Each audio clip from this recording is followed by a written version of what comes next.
জন্মের পর প্রায় ১ মাস অবধি শরীরে আস্ত একটি সুই নিয়ে অসহ্য যন্ত্রণা ভোগ করে নবজাতক আব্দুল্লাহ সাফওয়ান। এ নিয়ে গত ১৯ মে সময় টেলিভিশনে প্রতিবেদন প্রকাশ হলে নড়ে চড়ে বসে প্রশাসন। ২ সদস্য বিশিষ্ট তদন্ত কমিটি গঠন করে ঢাকার সিভিল সার্জন কার্যালয়। বৃহস্পতিবার সকালে আশুলিয়া মা ও শিশু হাসপাতাল পরিদর্শনে যান তদন্ত কমিটির ২ সদস্য। ডাক পেয়ে হাসপাতালে উপস্থিত হন নবজাতকের বাবা সাইফুল ইসলাম। ১ ঘণ্টারও বেশি সময় ধরে হাসপাতাল কর্তৃপক্ষ ও সংশ্লিষ্ট চিকিৎসকদের সাথে কথা বলেন কমিটির সদস্যরা। যদিও তদন্তের বিষয়ে গণমাধ্যমে কথা বলেননি হাসপাতাল কিংবা তদন্ত কমিটির কেউই।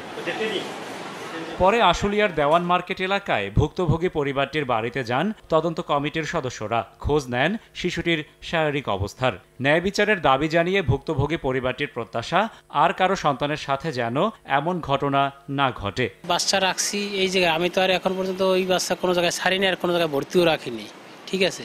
এই জন্য আমি এই জায়গায় এক রাত্র রাখছি, অন্য জায়গায় আর এইসব সুই তো আর বাসায় থাকে না। আমি এটা সুষ্ঠু তদন্ত করে সুষ্ঠু একটা বিচার রাখি। নগদে ৫০০ টাকা বা তার বেশি পেমেন্টে পেতে পারেন ঢাকায় জমিসহ ২০ কোটি টাকার পুরস্কার। গত ১৯ এপ্রিল হাসপাতালের গাইনি বিভাগের প্রধান অধ্যাপক আঞ্জুমান আরা রিতার তত্ত্বাবধানে ভর্তি হলেও ২০ এপ্রিল চিকিৎসক মুস্তারি ফারহানার সহায়তায় সন্তান প্রসব করেন তুলিয়া আক্তার। বাড়িতে ফেরার পর নবজাতকের জ্বর ও চামড়ার নিচে অস্বাভাবিক কিছুর অস্তিত্ব টের পেয়ে ফের হাসপাতালটিতে গেলেও সুচিকিৎসা মেলেনি। পরে স্বজনদের তৎপরতায় নবজাতকের শরীর থেকে বেরিয়ে আসে ইনজেকশন সিরিঞ্জের ১.৫ ইঞ্চি লম্বা সুই। রাশেদ বাপ্পি, সময় সংবাদ, সাভার।